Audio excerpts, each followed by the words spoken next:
Oke.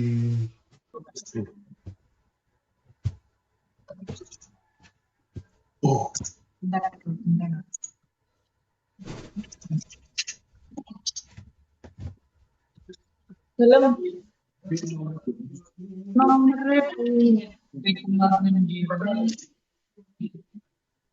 Makasih, Dok. Halo, oke.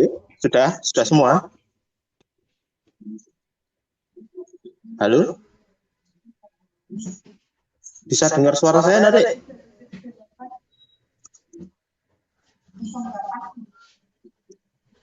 Halo? Bisa, Dok. Dengar ya? Ya. Mau mulai sekarang atau mulai nanti? Oke, mulai lagi. Oke, Dok. Yuk, kalau sudah mulai yuk, sekarang yuk. Slide pertama.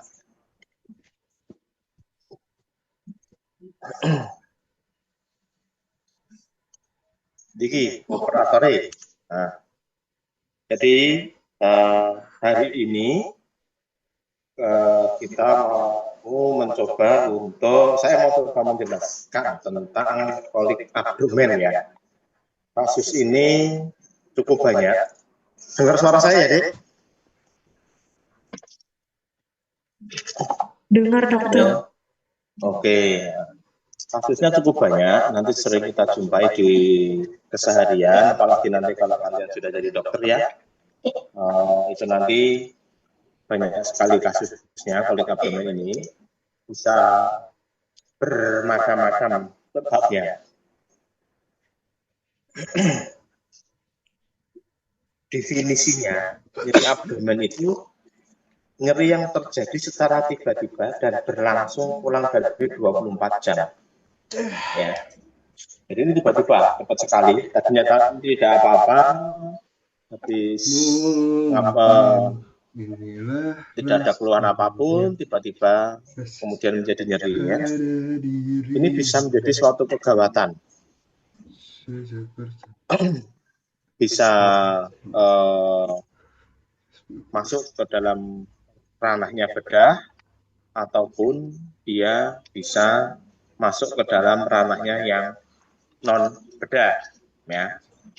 Non bedah itu bisa masuk ke penyakit dalam atau bisa masuk ke jantung. Ya. Ada beberapa kasus jantung yang bisa menyebabkan nyeri perut. Kolik abdomen ini pada beberapa kondisi, pada beberapa keadaan sampai bisa memerlukan resusitasi. Ya. Kenapa? Karena saking nyerinya. Saking nyerinya, jadi menyebabkan shock neurogenik. Tensinya turun, akralnya dingin, nadinya cepat, jadi menjadikan shock yang disebabkan karena nyeri shock neurogenik. Yeah. Oke. Slide berikutnya. Etiologinya bermacam-macam. Ya.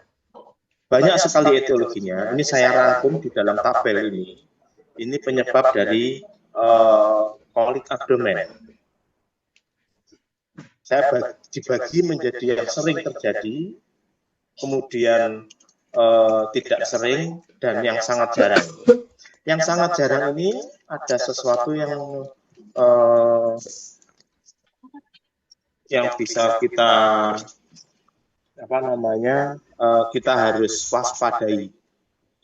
Seperti yang saya bilang tadi, kasus kolik abdomen ini bisa masuk ke dalam bedah atau masuk ke dalam non bedah. Non bedah itu bisa penyakit dalam, bisa jantung. Nah, yang sangat jarang ini bisa masuk ke dalam ranahnya jantung. Yang ranahnya jantung apa? Di sini kita sebut, kita ada infak miokard akut. Nah, infak miokard akut ini pada beberapa kasus itu keluhannya adalah nyeri perut, abdominal discomfort. Jadi kalau nanti kalian sudah jaga UGD, kalian harus pastikan pasien datang dengan keluhan nyeri perut, kolik abdomen, kalian harus pastikan jantungnya aman. Di EKG, dipastikan bahwa tidak ada infak, ya, infak miokard. Pneumonia, ini kasusnya yang paling sering, paling jarang, tapi sering masuk dengan keluhan nyeri perut. Itu pneumonia, ini masuk ke bagian penyakit dalam. Ya, ini juga sering kita menemukan, ya tidak sering-sering sekali sih, bisa menyebabkan nyeri juga. Kalau untuk kasus-kasus bedah, yang paling sering itu adalah appendicitis, akut abdomen kan perforasi peritonitis, ya, itu masuk ke, kemudian obstruksi ileus, itu sering masuk ke, itu masuknya ke bagian bedah. Ya, saya dapat tugas untuk kolik abdomen dan appendicitis. Nanti appendicitisnya akan dijelaskan oleh teman-teman bagian bedah. Jadi saya hanya overview saja untuk kolik abdomen. Oke. Lanjut untuk slide berikutnya.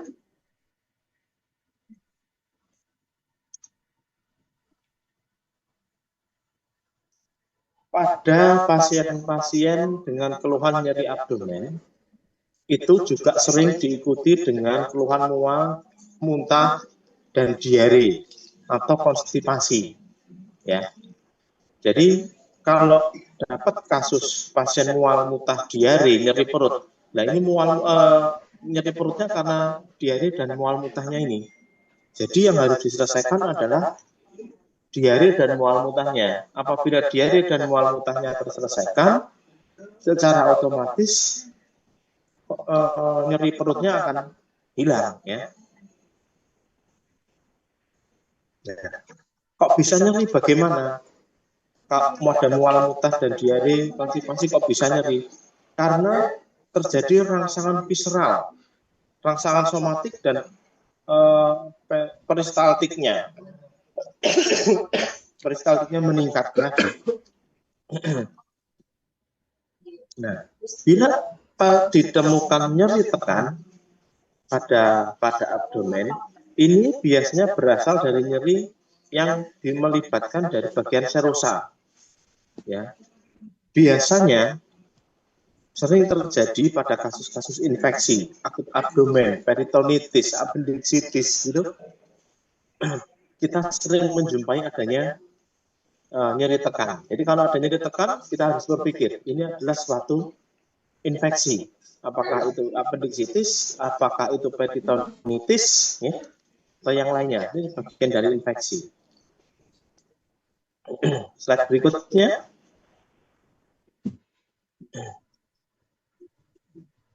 Nah, untuk menegakkan ini nyeri abdomennya berasal dari mana? Seperti biasa, kaidah keilmuan seorang dokter itu harus melalui anamnesa dan pemeriksaan fisik. Jadi kita harus kuat anamnesanya supaya kita bisa tahu ini kemana arahnya, ya. Apakah dari peritoneum visceral, ataukah nyerinya terlokalisir, ya. Apakah ada nyeri tekan atau tidak, ya. Biasanya nyeri-nyeri ini juga bisa menyebabkan terjadi perubahan pada tekanan darah, heart rate-nya, keringat dingin, gitu ya. Ini sering didapatkan pada nyeri yang melibatkan peritoneum visceral. Jadi sering menyebabkan shock neurogenik, ya. Tandanya apa? Perubahan pada tekanan darah tadi, denyut jantungnya menjadi lebih cepat, berkeringat dingin, ya, muntah atau diare. Kalau yang pada peritoneum pariental, lapisan dinding perut atau otot, itu nyerinya nyeri somatik, ya. Jadi kita harus tahu nih anamnesanya kita harus jelas dari mana digali lebih jauh, lebih dalam. Kita tahu apa penyebab. Lanjut.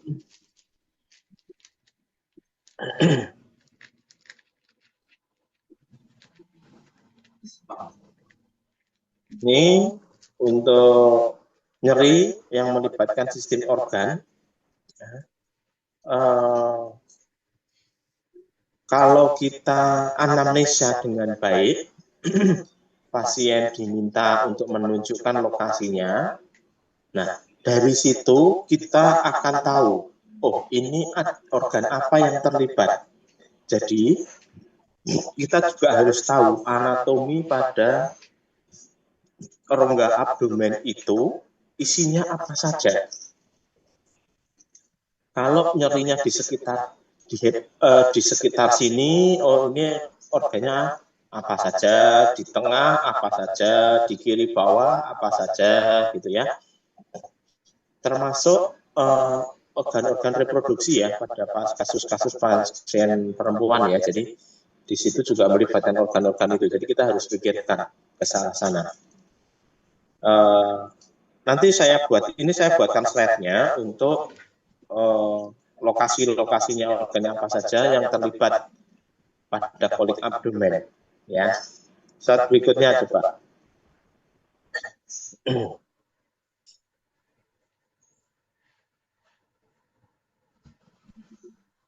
Nah, ini gambarnya ini. Jadi di sini kita bagi ada 9 regio di abdomen. Nah, di sini sudah kita bisa menganalisa, di sini kita bisa tahu, kita bisa cocokkan organ-organ apa saja yang terlibat untuk pasien-pasien dengan kolik abdomen. Jadi kan kadang-kadang masuk itu kan orang selalu berpikir, wah ini nyeri perut jangan-jangan appendicitis. Nyerinya di sebelah mana, organ appendiknya ada di sebelah mana, kita harus tahu. Ya, jadi jangan hanya biasa nih gitu ya, kita harus tahu. Kalau di sebelah kanan atas, organ apa saja yang terlibat, di kiri bawah apa saja yang terlibat, di bagian tengah apa saja, pada epigastrium apa saja ya. Jadi kita harus tahu di situ. Ya di sini untuk mengantarkan kita untuk melakukan pemeriksaan penunjang yang lebih lanjut, atau kita bisa tahu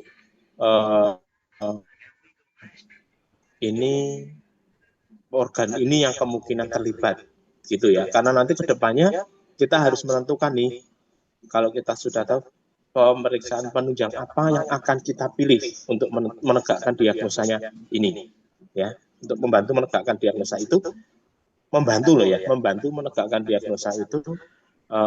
Pemeriksaan penunjang apa yang akan kita pilih? Apakah kita perlu menggunakan PMO 2 posisi, 3 posisi, atau USG, atau CT scan, bahkan atau CT scan juga nih kalau yang diperlukan ya.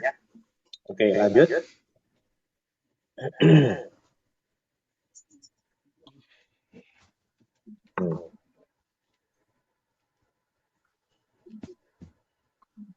Nih, pada awal terjadinya akut abdomen, sebelum terjadi nyeri, biasanya pasien ini akan diawali dengan keluhan mual, dimulai dengan keluhan muntah, ya, muntah yang tidak progresif karena dia diakibatkan karena refleks ya, rangsangan ini ya.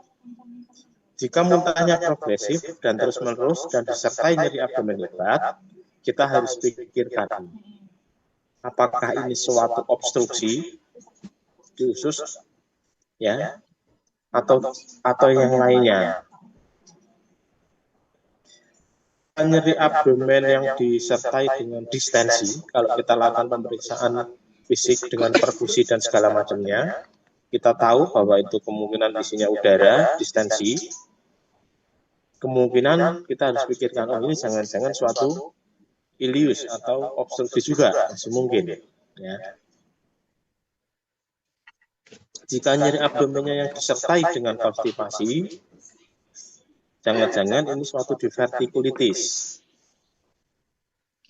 Jika nyeri abdomennya disertai dengan lendir darah, kita harus pikirkan jangan-jangan ini adalah suatu inflamasi irritable, inflamasi bowel disease, ya iritasi di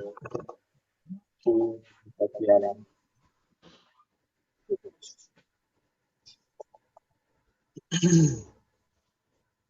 Oke, lanjut.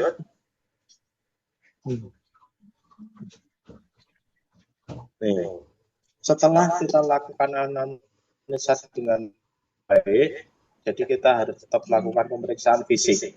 Nah, di sini cukup membantu pemeriksaan fisiknya seperti yang disebutkan tadi. Diperiksa dalam posisi supine ya pasiennya ya. Inspeksi abdomennya setelah menyeluruh, kemudian dilakukan palpasi. Palpasi ini kita harus lakukan dengan hati-hati untuk menentukan lokasi nyeri. Ya, untuk bisa menentukan juga ini ada massa atau tidak, ada nyeri lepas tekan atau tidak.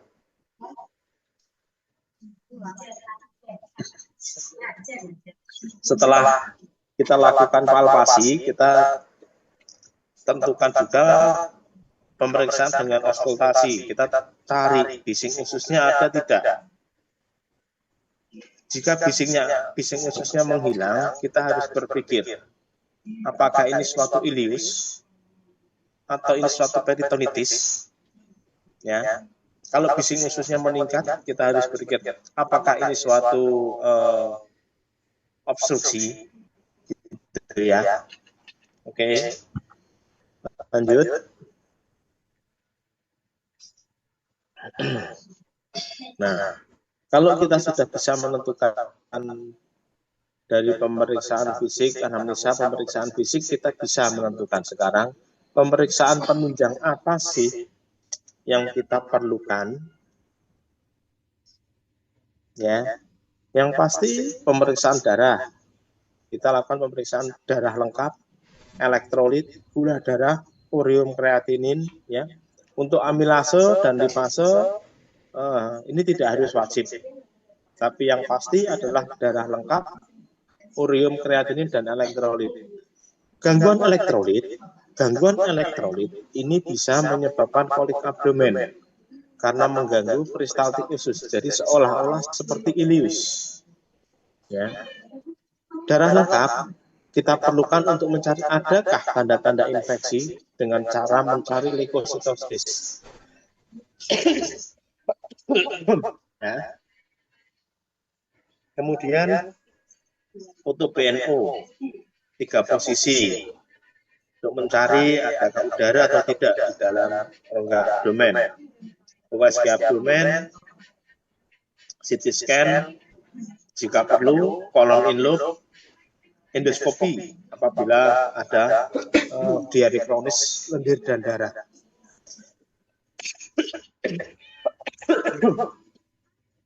Oke, itu ya Dek, lanjut.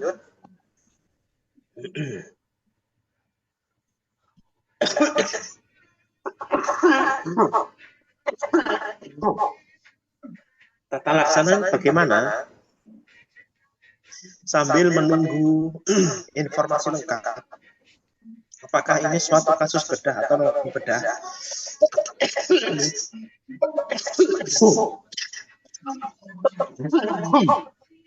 Kita bisa memberikan antibiotik untuk kasus-kasus yang memang sudah pasti ini suatu infeksi. Anti nyeri bisa kita berikan untuk memotong keluhan nyerinya. Kemudian di obat anti diare juga bisa. Mual muntah kita selesaikan dengan obat anti mual dan anti muntah.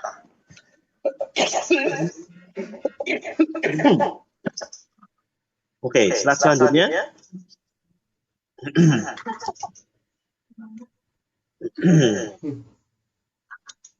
Oke, gitu ya.